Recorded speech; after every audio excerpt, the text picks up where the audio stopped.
ప్రభు పేరట మీ అందరికీ కూడా ప్రత్యేకమైన వందనాలు.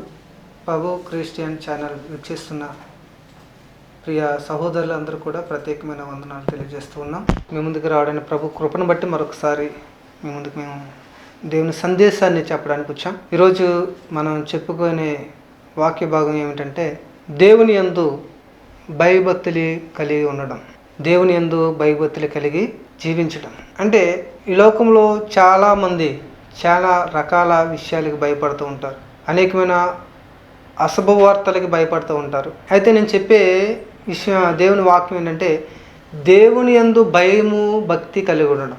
2 పాయింట్స్, భయము భక్తి. అంటే దేవునికి భయపడడం ద్వారా వచ్చే లాభం గురించి నేను ఈరోజు మీకు తెలియచెప్పాలనుకుంటున్నాను.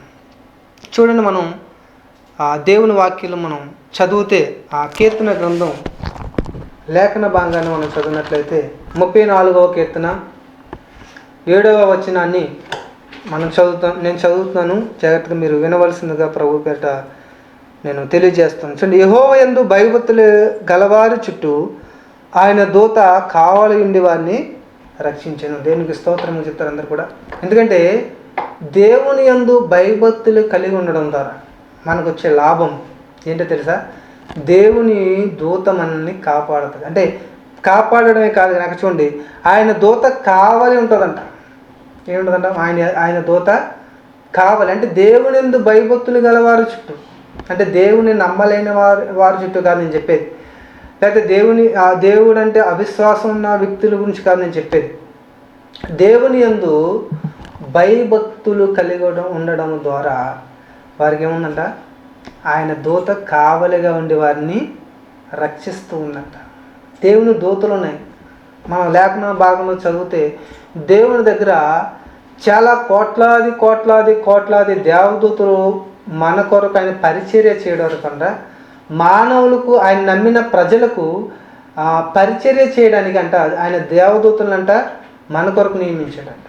అందుకే ఆయన యందు భయభక్తులు కలిగిన వారు, భయము భక్తి కలిగినటువంటి వారికి ఆయన దూత కావలి కాయించి వారిని రక్షించను. మనం ఇంకా ఉదాహరణకు మన బైబిల్ చూస్తే, ఉదాహరణకు మన బైబిల్లో మనం దానియేలు గ్రంథాన్ని మనం ఆలోచన చేస్తే, దానియేలు గ్రంథం మనం చదివితే అక్కడ పారాగ్రాఫ్ని మనం చదివితే టైం లేదు, కానీ అక్కడ మనం దానియేలు 6వ అధ్యాయం 22వ వచనంలో మనం చదివితే దానియేలుని సింహపు బోన్లో వేశారంట. అంటే దానియేలు ఒక పొరుగు దేశంలో ఉన్నాడు.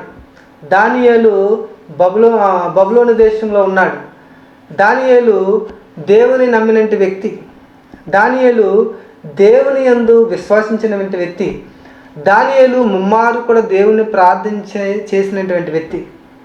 అయితే దానియేలు మనుషులకు భయపడేవాడు కాదు, దానియేలు రాజులకి భయపడే వ్యక్తి కాదు, కానీ ఆ దేవునికి భయపడే వ్యక్తి దానియేలు.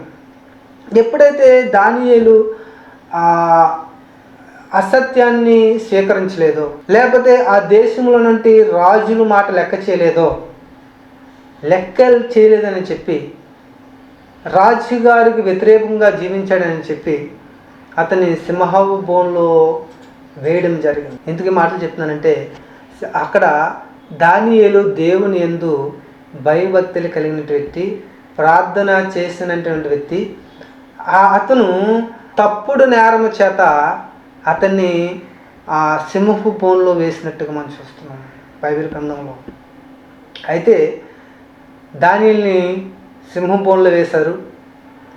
దానియేలు ఆ సింహంలో సింహాలు చాలా ఉన్నాయి, కానీ దానియేలుని వాసన చూడడానికి కూడా రాలేదంట. ఎందుకో తెలుసా? దానియేలుకి ఎలాంటి హాని జరగలేదు అక్కడ, దానియేలుకి ఎలాంటి నష్టం జరగలేదు అక్కడ, దానియేలు అతని మీద సింహాలు దాడి చేయలేదు అక్కడ. కారణం ఏంటో తెలుసా మీకు? కారణం ఏంటో తెలుసా? దేవుని యందు భయభక్తులు కలిగినటువంటి వ్యక్తి దానియేలు. అందుకే సింహాలు మంచి ఆకలితో ఉన్న సింహాలన్నీ కూడా మంచి ఆహారం కొరకు ఎదురు చూస్తున్నాయి సింహాలు. అయినప్పుడు కూడా ఆ సింహాలు దానియేలు మీద దాడి చేయలేదు, దగ్గరికి కూడా రాలేదట. నోరు కూడా ఎప్పలేదంట, గాండ్రించలేదంట, నోరు మెదపలేదంట, వాసన చూడడానికి రాలేదంట. కారణం ఏంటి తెలుసా? దేవుని యందు భయభక్తులు కలగడం. కాబట్టి దేవుని యందు భయభక్తులు కలగడం మన లాభం చెప్పాను కదా. మనం ఏమవుతామంట? రక్షించబడతాం. ఆయన దేవదూతలు మన కూడా పంపిస్తాడు. ఎక్కడ నువ్వు ఎక్కడికి వెళ్ళా దేవదూతలు నీ వెనక ఉంటాయి, నీ ముందు ఉంటాయి, నీ కుడి పక్కన ఉంటాయి, నీ ఎడమ పక్కన కూడా దేవుడు దేవదూతలు పెడతాడు. ఎందుకంటే దేవుడు మనల్ని, ఆయన నమ్మిన వారిని, లేకపోతే ఆయన యందు భయభక్తులు ఉంచేవారిని దేవుడు రక్షిస్తాడు. ఉదాహరణ నా జీవితంలోనే జరిగింది.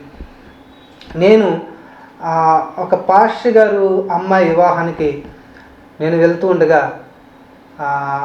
ఒక యాక్సిడెంట్, అనుకోని విధముగా ఒక ఎస్ టర్నింగ్లో లారీ మాకు ఆపోజిట్లో ఎదురుగా వచ్చింది. హార్న్ కూడా కొట్టకుండా వస్తుంది. ఇంకా దగ్గరికి వెళ్ళిపోయాను, మేము లారీ దగ్గరికంటే వెళ్ళిపోయి ఇంకా టచ్ అవుతే చనిపోను. కానీ ఆ బ్రేక్ సడన్గా కొట్టడం ద్వారా మేము సైడ్కి పడిపోయాను, మా అమ్మగారు ఒక సైడ్కి పడిపోయారు. కానీ విశేషం ఏంటంటే నేను అనుకుంటాను, నేను నమ్మిన దేవుడు నన్ను కాపాడాడు. నేను దేవుని యందు భయభక్తులు కలిగి ఉన్నాను కాబట్టి ఈరోజు ఈ వాక్యం మీకు అందిస్తూ ఉన్నాను. అంటే నన్ను కాపాడు. లారీ యాక్సిడెంట్ అయినా మాకు నాకు చిన్న దెబ్బలు తగిలినాయి. కానీ మా అమ్మగారికి ప్రాణాపాయం జరగలేదు. కానీ మరి చాలా భయంకరమైన యాక్సిడెంట్ అది. ఆ భయంకరమైన యాక్సిడెంట్, లారీ మీద నుంచి వెళ్ళిపోవాలి, కానీ చిన్న ఒక గాయం తగిలి, లేకపోతే మా అమ్మగారు కాలు చక్కెర ఎక్కేసి వెళ్ళిపోయిందంటే ప్రాణ నష్టం అయితే జరగలేదు. కానీ దేవుడు మమ్మల్ని ఇద్దరిని కూడా దేవుడు సజీవుడిగా మమ్మల్ని కాపాడు. ఎందుకు మేము అనుకుంటాం, ఆయన యందు మేము భయభక్తులతో మేము బ్రతుకుతున్నాం కాబట్టి దేవుడు మమ్మల్ని కాపాడాడని మేము విశ్వసిస్తూ ఉన్నాం. ఈరోజు ప్రియ సహోదరులారా, దేవుని బిడ్డలుగా మీరు ఆయన యందు భయభక్తులు కలిగినటువంటి వ్యక్తులైతే ఖచ్చితంగా మీరు రక్షించబడతారు. ఖచ్చితంగా దేవుడు ఆయన దేవదూతలు మీ వెంట పంపిస్తాడని. కాబట్టి ప్రభు ఆయన యందు భయభక్తులు కలిగితే మనము మన ప్రాణాలను రక్షిస్తాడు, ఆయన మన దేహాలను రక్షిస్తాడు. నెక్స్ట్ పాయింట్ ఏంటంటే మన ఆత్మ నరకానికి వెళ్ళకుండా నిత్య జీవంలోనికైనా తీసుకువెళ్తాడు. కాబట్టి నేను ముగిస్తున్నాను, నా మాటలు ముగిస్తున్నాను. దేవుని యందు భయభక్తులు నువ్వు ఆయన యందు భయభక్తులు కలిగి జీవిస్తే నీవు దేవుని చేత రక్షించబడుతూ ఉంటావు. నువ్వు వెళ్ళే మార్గం అంతట్లో కూడా నిన్ను కాపాడుటకు, మార్గం అంతట్లో నువ్వెక్కడికి వెళ్ళు, ఏ దేశం పో, ఏ విదేశం వెళ్ళిపో, లేకపోతే ఎంత దూరం ప్రయాణించే, కానీ దేవుడు నిన్ను కాపాడతాడు. దేవుడు కాపాడుతాడని చెప్పేసి మనం విచ్చలవిడిగా డ్రైవింగ్ చేయడం కాదు, దేవుని దయలో మనం వెళ్ళాలి. ఆయన ఎందుకు దైవత్తులతో మనం జీవించినట్లయితే రక్షణ అనేది మనల్ని దేవుడు దూతల ద్వారా మనం రక్షించుకుంటాడు, కాపాడుతాడు. ఉదాహరణ చెప్పాను కదా, దానియేలుని రక్షించిన దేవుడు. ఎందుకంటే మనం దేవుని యందు భయభక్తులు కలిగి ఉన్నట్లయితే ఖచ్చితంగా దేవుడు మనకు ఎలాంటి నష్టము రాకుండా దేవుడు మనల్ని కాపాడుతాడు. ఈ మాటలు నేను ముగిస్తున్నాను. అటు విధముగా మీరు దేవుని యందు భయభక్తులు కలిగిన వ్యక్తులుగా ఉంటే దేవుడు ఖచ్చితంగా మిమ్మల్ని దీవిస్తాడు, మిమ్మల్ని రక్షిస్తాడు, మిమ్మల్ని కాపాడే దేవుడు. కొనుక్కడు నిద్రపోవడం. దేవుడి వాక్యం మన వెనుకల్లో దీవించును గాక. ఆమేన్. చిన్న ప్రార్థన చేసుకుందాం. ప్రేమ కలిగిన తండ్రి, పరిశుద్ధుడా, నీకు స్తోత్రాలు నాయన. ఈ సాయంత్రం వేళ నీ వాక్కుల ద్వారా మాతో అందరితో మాట్లాడిన స్తోత్రాలు నాయన. ప్రభు క్రిస్టియన్ ఛానల్ ఈ వీక్షిస్తున్న ఎవరైతే ఈ మాటలు వింటూ ఉన్నారో, ఎవరైతే వాక్యము వింటూ ఉన్నారో, నేను చూస్తూ ఉన్నారో, వారందరి జీవితంలో ప్రభా మేలు జరిగించండి. విన్నవారు అందరూ కూడా నీ యందు భయభక్తులు కలిగి విశ్వాసించి, వారి కుటుంబాలు, వారి యొక్క ప్రభా విశ్వాసించిన వారు, నమ్మినంటి వారు వారందరూ కూడా రక్షణ పొంది నాయన రక్షించబడినట్లు, అపాయం నుంచి రక్షించబడినట్లు, కుటుంబాలు రక్షించబడినట్లు, ప్రతి వ్యాధి నుంచి రక్షించబడినట్లు సహాయం చేయమని ప్రార్థన చేస్తూ స్తుతిస్తూ యేసు నామములో అడుగుచున్నాము తండ్రి. ఆమేన్. Praise lord.